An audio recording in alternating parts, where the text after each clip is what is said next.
Capricorn, paano kung sabihin ko sa'yo na ang taong minsang lumayo ay ngayon desperado nang bumalik sa buhay mo? Akala nila maghihintay ka ng habang buhay, pero ngayon, nagbago na ang ihip ng hangin. At sa pagkakataong ito, nasa iyo na ang kapangyarihan.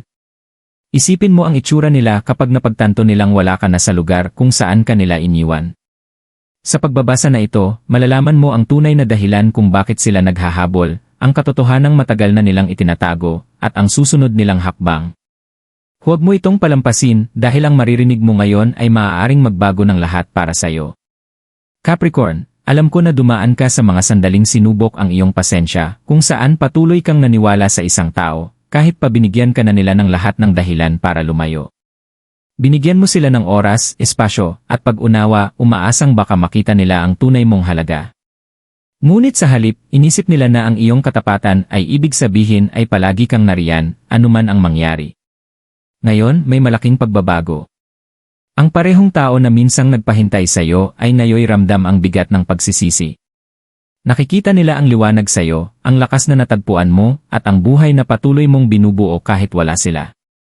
Ginagawa nitong balisa ang kanilang puso at handa na silang maghabol. Sa pagbabasa na ito, matutuklasan natin kung bakit sila bumabalik ngayon, kung ano ang kinatatakutan nilang sabihin sa iyo, at ang desisyong malapit mo nang harapin. Capricorn, hindi lang ito tungkol sa pag-ibig, ito ay tungkol sa tuluyang pagbawi ng iyong kapangyarihan. Capricorn, habang nakatuon ako sa iyong enerhiya ngayon, ramdam ko ang isang matinding pagbabago, para bang ang dagat ay nagsisimula ng umalon matapos ang mahabang gabing tahimik.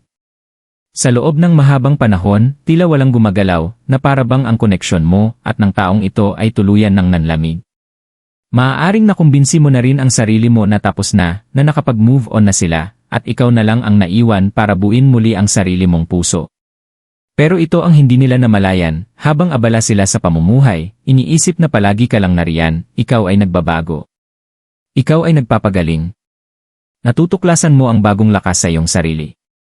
At mismong lakas na yon ang nakahuli ng kanilang atensyon. Masyado ka nilang minamaliit, Capricorn. Inakala nila na ang iyong pasensya ay kahinaan, ang iyong katapatan ay bulag na debosyon. Naisip nilang maghihintay ka lang, gaya ng librong naiwan sa mesa, handang basahin muli mula sa pahinang huling binuksan nila. Pero hindi ganon ang buhay. At ikaw? Abala ka ng sumusulat ng mga bagong kabanata nang wala sila. Ngayon, ramdam ko ang kanilang balisang enerhiya. Para silang naglalakad paikot-ikot, paulit-ulit na binabalikan sa isip ang mga alaala, mga sandaling magkasama kayong tumatawa, mga oras na sinuportahan mo sila nang walang hinihinging kapalit. Mga gabing nagpuyat ka para lang masigurong ayos sila. Hindi nila matanggal sa isipan na nawala sa kanila ang isang taong tunay na nagmamahal. Para sa ilan sa inyo, nakikita ko ang mga palatandaan na sinubukan nilang ilihis ang kanilang atensyon, marahil sa trabaho, marahil sa ibang tao, pero hindi kailanman naging pareho. Para bang sa tuwing tumitingin sila sa ibang mukha, naaalala nila ang iyo. Sa tuwing may marinig silang isang partikular na kanta, bumabalik sila sa isang alaala kasama ka. Ito ang dahilan kung bakit nila biglang gustong bumalik, kung bakit tila gusto nilang ayusin ang lahat. Pero ito ang katotohanan, Capricorn, iba na ang enerhiya mo ngayon. Inilagay ka ng universo sa isang posisyon ng kapangyarihan. Hindi ka na ang naghahabol. Ikaw na ngayon ang hinahabol. At sa kaibuturan nila, ramdam nila ito. Alam nilang nag-iba na ang direksyon ng atensyon mo, na ang puso mo ay hindi na lubusang kanila, at ito ang dahilan kung bakit sila kinakabahan. Hindi lang ito tungkol sa pangungulila sa iyo, ito ay tungkol sa pagkakaunawa nilang maaari nilang nawala ang pinakamagandang bagay na dumating sa buhay nila. At ngayon, nagmamadali silang maghanap ng paraan para makabalik sa buhay mo bago pa mahuli ang lahat. Habang mas lumalalim tayo sa pagbasa na ito, ibubunyag ko ang eksaktong sandali na nagpasimula ng pagbabagong ito sa kanila, ang katotohanang matagal na nilang itinatago sa iyo, at kung bakit naniniwala silang ito na ang huling pagkakataon para muling makuha ka. Ang punto ng pagbabago ang kanilang pagkaunawa. Capricorn, dumarating sa bawat kwento ang isang sandali kung saan biglang nagbabago ang timbang, kung saan ang taong akala'y kontrolado ang lahat, ay napagtatanto na sila mismo ang nasa panganib na mawalan ng lahat. Para sa taong ito, nangyari na ang sandaling iyon. Hindi ito isang malakas o dramatikong pangyayari. Tahimik lang ito, banayad, parang biglang paghigpit sa kanilang dibdib nang makita nila ang isang bagay na hindi nila inaasahan. Maaaring ito'y isang larawan mo na nakangiti, kumikislap ang mga mata sa paraang matagal na nilang hindi nakita. Maaaring ito'y balita mula sa isang kakilala na abala ka, nakikilala ang mga bagong tao, at tinatahak ang mga bagong oportunidad. O baka naman isang umaga, nagising sila at unang beses nilang napansin, matagal mo na palang hindi sila kinokontak. Ang katahimikan na iyon, ang katahimikan mo mas malakas kaysa anumang salitang maaari mong sabihin. Alam mo, Capricorn, itinayo nila ang kanilang kumpiyansa sa paniniwalang palagi kang nariyan. Kahit gaano sila kalayo lumayo, inakala nilang makakabalik sila at matatagpuan ka sa parehong lugar kung saan ka nila iniwan. Pero may paraan ng universo para turuan ng leksyon ang mga taong binabaliwala ang pag-ibig. At para sa kanila, dumating ng matindi ang leksyon. Napansin nila ang maliliit na bagay, kung paanong mas walang laman ang kanilang mga araw nang wala ang boses mo, kung paanong hindi kumpleto ang kanilang tagumpay nang wala ang pagbati mo, kung paanong mas malamig ang mundo nang wala ang init mo.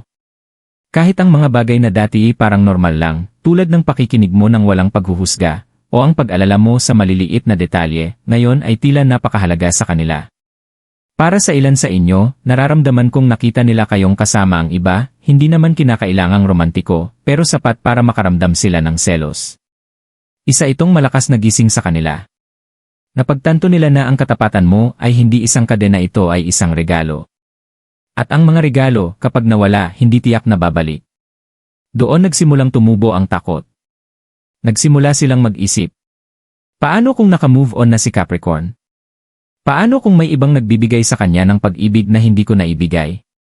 Ang kaisipang ito, hindi lang nagpasakit ng kanilang puso, nagdala ito ng matinding pagkadesperado.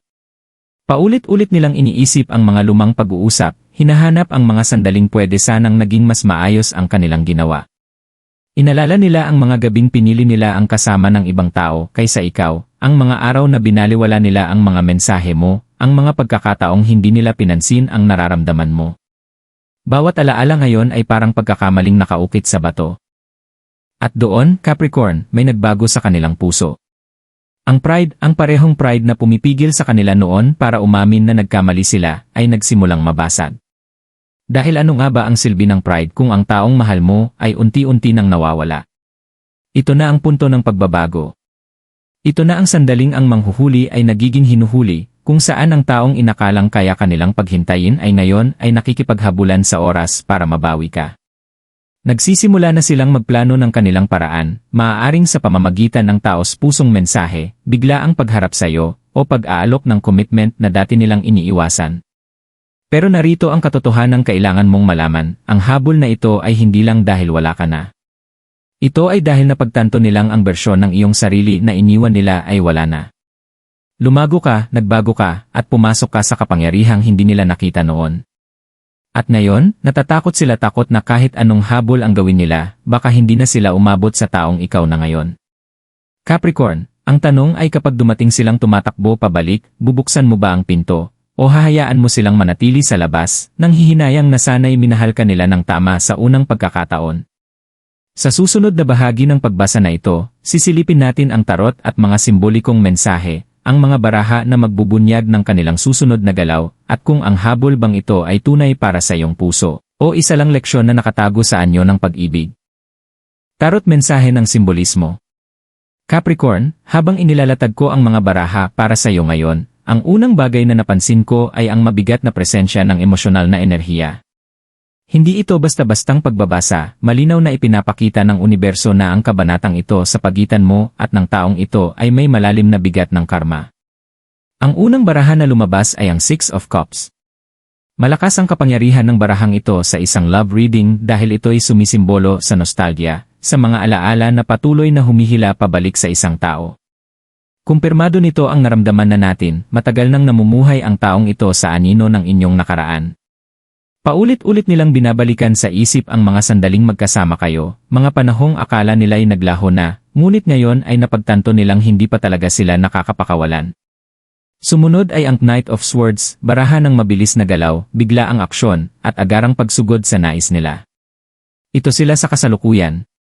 Nang tumama ang realisasyon, tila may apoy na sumiklab sa kanilang mga paa. Hindi lang sila nag-isip na bumalik, pinagpaplanuhan na nila kung paano ito gagawin ng mabilis bago pa sila mawalan ng pagkakataon. Sinasabi rin ng barahang ito na maaaring kumilos sila sa paraang ikagugulat mo, gaya ng biglang paglitaw o pagpapadala ng emosyonal na mensahe sa oras na hindi mo inaasahan.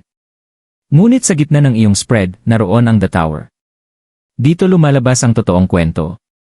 Ang The Tower ay barahan ng biglaang pagbabago, winawasak nito ang ilusyon at inilalantad ang katotohanan. Para sa kanila, ito ang nakakagulat na sandali ng matanto nilang hindi ka na naghihintay. Ito ang pagbagsak ng kanilang maling pakiramdam ng seguridad, at ito rin ang nagtutulak sa kanila ngayon na maghabol. Para sa iyo, ito ay paalala, kapag bumalik sila, hinding-hindi na magiging katulad ng dati ang sitwasyon. Ang dating pundasyon ay nawasak na, at anumang hinaharap ay kailangang itayo sa panibago at mas matatag na batayan.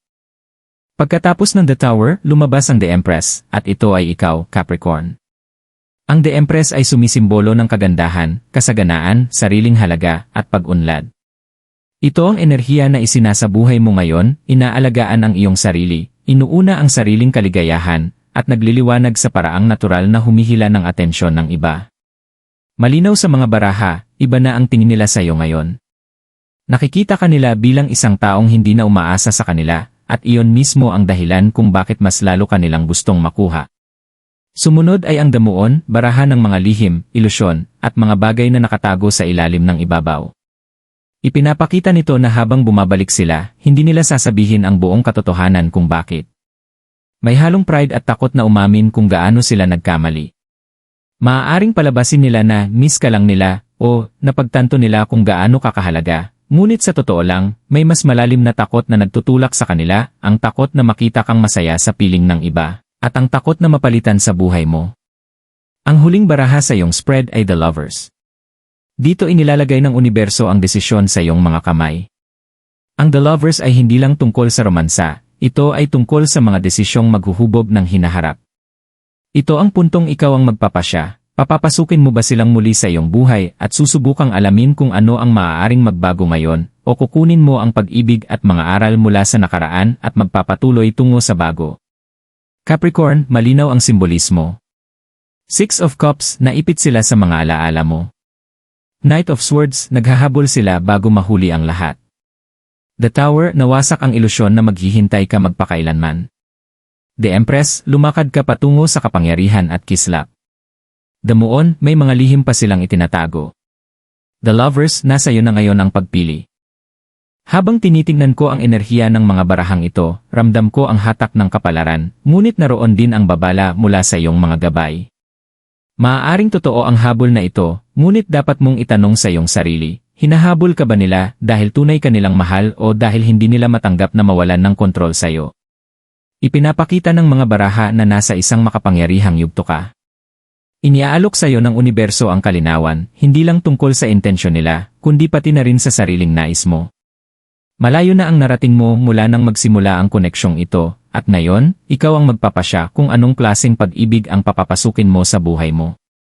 Sa susunod na bahagi ng pagbasa na ito, lilipat tayo sa payo at emosyonal na gabay para sa Capricorn, ang mga bagay na nais ipaalam sa iyo ng universo bago ka magpasya, at ang mga hakbang na maaari mong gawin upang matiyak na ang magiging desisyon mo ay nakaayon sa masaganang hinaharap na naghihintay sa iyo. Payo at emosyonal na gabay para sa Capricorn. Capricorn, malinaw na ang sinabi ng mga baraha, at ngayon ay mas malinaw na rin ang mensahe ng universo. Ito ay sandali ng pagpili, ngunit higit sa lahat, isang sandali ng pagbibigay kapangyarihan sa iyong sarili. Hindi ka na nasa parehong posisyon gaya noon, naghihintay, nagtatanong, umaasa na makita nila ang iyong halaga. Ikaw na ngayon ang mismong kahulugan ng iyong halaga. Isinasa buhay mo na ito. At binabago nito ang lahat. Ang unang nais ipaalam sa iyo ng iyong mga gabay ay ito, ang pag-ibig ay dapat ibinibigay ng malaya, hindi parang tropeo na kailangang ipaglaban para makuha. Napatunayan mo na ang iyong katapatan, ang iyong dedikasyon, at ang lalim ng iyong puso. Kung babalik man ang taong ito, hindi dapat para muli kang subukin, kundi dahil napagtanto nila, mula sa kaibuturan ng kanilang kaluluwa, na ikaw ang taong dapat nilang pinahalagahan mula pa noon. Ang enerhiya mo ngayon ay kaakit-akit. Ipinakita na ng barahang The Empress kanina kung paano mas tumindi ang iyong liwanag, hindi dahil ikaw ang naghahabol, kundi dahil ikaw ay tumuon sa sarili at inalagaan ang iyong kaligayahan. Ito ang bersyon mo na hinahabol nila ngayon at mahalagang tandaan mo yon. Hindi mo kailangang hinaan ang liwanag mo para lamang maging komportable sila. Kung gusto nilang bumalik sa buhay mo, kailangan nilang umangat at abutin ka kung nasaan ka na ngayon. Hinihikayat ka ng universo na hanapin ang konsistensya, hindi lamang ang pagmamadaling puno ng emosyon. Madaling magpakitang gilas gamit ang mga bulaklak at pangako, ngunit ang tunay na pagbabago ay makikita sa paglipas ng panahon, sa mga kilos, sa pasensya, sa pagrespeto sa iyong mga hangganan. Bago mo lubos na buksan muli ang pinto para sa kanila, tanungin mo ang sarili mo. Totoo bang pinag-isipan nila ang kanilang mga pagkakamali? Handa ba silang magsikap upang muling mabuo ang tiwala? Tugma ba ang kanilang mga salita sa kanilang mga gawa? Ipinapakita rin ng iyong mga gabay ang isang landas kung saan magpapatuloy ka nang wala sila, isang landas patungo sa mga bagong koneksyon, bagong oportunidad, at pag-ibig na walang dalang bigat ng nakaraan. Para sa ilan sa inyo, ang habol na ito ay hindi tungkol sa muling pag-aapoy ng lumang damdamin, kundi tungkol sa closure. Ang makita silang maunawaan kung ano ang nawala sa kanila at hayaan ang kaalamang iyon na pagalingin ang bahagi mo na minsang hindi pinansin. Kung nananatili pa rin ang pag-ibig sa puso mo para sa taong ito, ang payo ay dahan-dahanin. Hayaan mong patunayan nila na kaya kanilang sabayan sa bagong buhay na binuo mo, nang hindi ka hinihila pabalik sa nakaraan. Ipaliwanag ng malinaw na hindi ito tungkol sa pagpapatuloy mula sa huling yugto, kundi sa pagsisimula muli na may katapatan at respeto bilang pundasyon. Kung handa na ang puso mong magpatuloy, tandaan mo na hindi ka tumatalikod sa pag-ibig, lumiliko ka lamang patungo sa pag-ibig na umaayon sa kung sino ka na ngayon. Hindi magsasara ang universo ng isang pinto nang hindi nagbubukas ng bago, at ang pag-unlad mo ay naghahanda na para sa mas malalaking pagpapala kaysa sa kaya mong isipin ngayon. Ano man ang piliin mo, Capricorn, iisa ang gabay, manatiling nakaugat sa iyong halaga. Hindi dapat masakripisyo ang kapayapaan mo kapalit ng pakiramdam na ikaw ay hinahabol. Ang tamang tao ay hindi lamang hahabol sa iyo, mananatili sila nang hindi mo kailangang maghabol pabalik. Papasok ka sa isang panahon kung saan ang pag-ibig, kasaganaan, at paggalang sa sarili ay magkasamang maglalakad sa tabi mo. Magtiwala ka sa sarili mong pumili ng landas na magaan, matatag at totoo. Ano man ang maging pasya mo, susuportahan ka ng universo. Capricorn, ang pagbasa na ito ay higit pa sa simpleng kwento ng isang taong naghahabol sa iyo, isa itong paalala kung gaano kalayo na ang iyong narating. Nagsimula ka bilang taong nagbibigay at naghihintay, madalas inuuna ang kanilang pangangailangan bago ang sarili mo. Pero ngayon, nakatayo ka na sa sarili mong kapangyarihan, alam ang iyong tunay na halaga, at ayaw nang magseto sa mas mababa kaysa sa nararapat para sa iyo. Malinaw ang mensahe ng universo, ang habol na ito ay hindi ang tunay na tagumpay. Ang tunay na tagumpay ay ang pagbabagong naganap sa loob mo. Kung pipiliin mong tanggapin silang muli o tuluyang isara ang kabanata, hindi ka na ang dating Capricorn na kilala nila noon.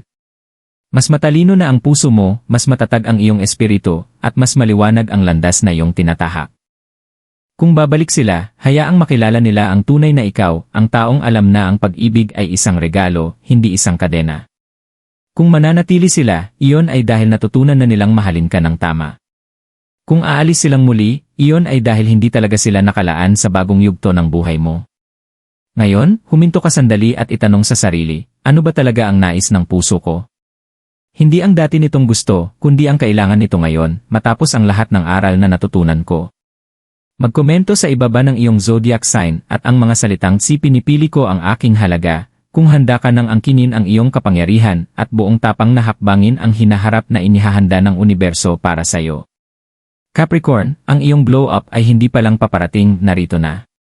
At walang sinuman at walang anuman ang makakaagaw nito sa iyo.